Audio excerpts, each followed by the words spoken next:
నిన్న జరిగిన 'big boss' ఎపిసోడ్‌లో దువ్వాడ మాధురి గారు అండ్ ప్రియ కలిసి కూర్చొని మాట్లాడుకుంటున్నప్పుడు కళ్యాణ్ గురించి ఒక మాట అన్నారు. ఊరికే చేతులేసిస్తాడు. ఆడపిల్ల పిచ్చుంది అని చెప్పేసి మాట్లాడారు. నాకెందుకో ఒక పాయింట్ కరెక్ట్‌గానే మాట్లాడారనిపిస్తోంది. ఎందుకంటే ప్రీవియస్ ఎపిసోడ్స్ మీరు అందరూ గమనించినట్లయితే తనుజని కానివ్వండి, ప్రియాని కానివ్వండి, శ్రీజని కానివ్వండి వీళ్ళందరినీ ఊరికే ముట్టుకోవడం చేస్తాడతను. అది ఎంతవరకు కరెక్ట్? ఒక ఆడపిల్లకి ఇబ్బంది ఉంది అంటే వీళ్ళనే స్ట్రైట్‌గా ఒక పాయింట్ చెప్పేసేయాలి. అసలు ముట్టుకోవద్దు. ఊరికే అలా టచ్ చేయొద్దు. అది పద్ధతి కాదు అని చెప్పాలి.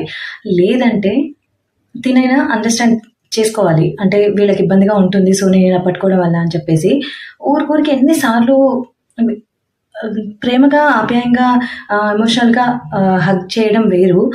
కావాలని ఎళ్లి ముట్టుకున్నట్టుగా ఉంటుంది తను చేసే బిహేవియర్. నాకది ఎందుకో చాలా రాంగ్ అనిపించింది. ప్రియ వాళ్ళు మాట్లాడిన పాయింట్ చాలా కరెక్ట్‌గా అనిపించింది.